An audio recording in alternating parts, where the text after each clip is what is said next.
Cricket প্রতিভার খোঁজে হলদিয়ায় শ্যামাপ্রসাদ মুখার্জি স্টেডিয়ামে হলো তরুণ ক্রিকেটের দিন নিয়ে অন্বেষণমূলক ট্রায়াল। অংশ নিলেন মোট 129 জন তরুণ ক্রিকেটার। জেলার প্রতিভাবান ক্রিকেটারদের খুঁজে বের করতে হলদিয়ার বারোঘাসীপুরের ডক্টর শ্যামাপ্রসাদ মুখার্জি স্টেডিয়ামে হলো ক্রিকেট প্রতিভা অন্বেষণমূলক ট্রায়াল।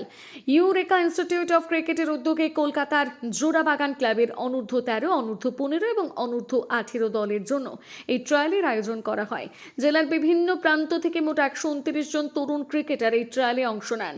জোড়াবাগান ক্লাবের কোচ অমিতাভ দত্ত, সুমন চৌধুরী দীর্ঘক্ষণ ধরে ক্রিকেটারদের ব্যাটিং, বোলিং, ফিল্ডিং এবং সামগ্রিক পারফরমেন্স খতিয়ে দেখেন। তাদের মূল্যায়নের ভিত্তিতে দ্বিতীয় দফায় ট্রায়ালের জন্য মোট 40 জন ক্রিকেটারকে বেছে নেওয়া হয়েছে। উদ্যোক্তা ইউরেকা ইনস্টিটিউট অফ ক্রিকেটের শান্তনু বেরা জানান, জেলার প্রতিভাবান ক্রিকেটারদের কলকাতার ক্লাব ক্রিকেটের সুযোগ করে দিতে আগামী দিনেও বিভিন্ন ক্লাবের কোচ ও কর্মকর্তাদের নিয়ে এই ধরনের ট্রায়ালের আয়োজন করা হবে। রাজ্যের বিভিন্ন প্রান্ত থেকে প্রতিভাবান খেলোয়াড় তুলে আনতে বর্তমানে ক্রীড়া ক্ষেত্রে একাধিক উদ্যোগ নেওয়া হচ্ছে। খেলোয়াড়দের উৎসাহিত করতে আর্থিক সহায়তা ও পুরস্কারের ঘোষণাও করা হয়েছে। সেই উদ্যোগের সঙ্গে তাল মিলিয়ে জেলার মাটিতে এই ধরনের প্রতিভা অন্বেষণমূলক ট্রায়াল তরুণ ক্রিকেটারদের সামনে নতুন সুযোগের দরজা খুলে দিচ্ছে। স্থানীয় ক্রিকেট মহলের আশা, এমন উদ্যোগের হাত ধরেই আগামী দিনে উঠে আসবে বাংলার নতুন প্রতিভাবান ক্রিকেটার। হলদিয়া থেকে সৈকত মাইতির রিপোর্ট, সানন্দা নিউজ। আমরা বিগত দিনে এখানে এই কামিং লাস্ট 2 মাস ধরে, 1 মাস 1.5 মাস 2 মাস ধরে এই যে প্র্যাকটিস চলছে হলদিয়ার বুকে, যে এইরকম কোচিং সেন্টার মানে আমার কাছে কলকাতা থেকে আমি আসছি, আমার কাছে অভূতপূর্ব।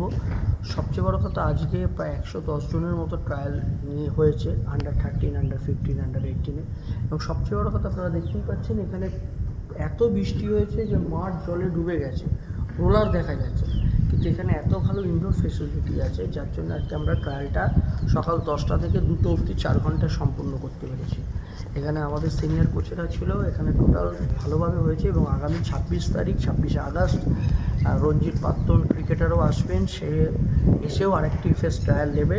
আমার হলদিয়াবাসীর তথা এই সমস্ত এখানকার মানুষের কাছে আহ্বান থাকবে, আবেদন থাকবে ইউরেকা স্পোর্টসের পক্ষ থেকে, আপনার ছেলের যোগ্যতা যদি থাকে, সে যদি ভালো খেলতে চায়, নিরপেক্ষভাবে যদি কলকাতার মাঠে দাঁড়াতে চায়, কেন আমরা জানি যে ক্রিকেট খেলায় এখন কী হচ্ছে, সেই জায়গায় নিজের ছেলের ভালোর জন্যে, তার ক্রিকেটের ফিউচারের জন্যে আপনারা এই ট্রায়ালে অংশগ্রহণ করুন এবং আগামী দিনে ইউরেকা স্পোর্টসের সাথে যুক্ত হন, ইউরেকা ক্রিকেট একাডেমির সাথে। তাতে এর জন্যে তাদের ফাইন্যান্সিয়ালি কোনো রকম প্রেশার পড়বে না। শুধু তাদের দরকার যেটা ইউরেকা স্পোর্টসের কর্ণধার মনে করছে, যে তাদের মধ্যে ট্যালেন্ট থাকতে হবে, তাদের কিন্তু নিজেদের যোগ্যতা প্রমাণ করতে হবে নির্দিষ্ট জায়গায়। আমরা আছি, আমাদের সাথে ইউরেকার কর্ণধাররা আছে। আপনারা আসুন, আগামী দিনে যাতে আপনার ছেলে, আপনি কলকাতা মাঠে গর্বের সাথে বলতে পারেন আমি ওই ক্রিকেটারের বাবা মা। All the best, thank you. আমি দীর্ঘ 12-14 বছর ফার্স্ট ডিভিশন খেলার পরে এই কলকাতার জোড়াবাগান ক্লাবেই কোচিং করাচ্ছি, প্রায় 20-22 বছর হয়ে গেল। তা এখানে মূলত এসেছিলাম, এখানের এই 13-15 আমাদের টিমের 13-15-18 যে গ্রুপের খেলা, তার একটা বাছাই করার জন্য বা সিলেকশন করার জন্য। সেখানে কিছু সিলেকশন হয়েছে। আমার নাম অমিতাভ দত্ত। আর জোড়াবাগান ক্লাবের হয়ে আশা করব এখান থেকে বেশ কিছু ছেলে খেলবে 13-15-18-তে।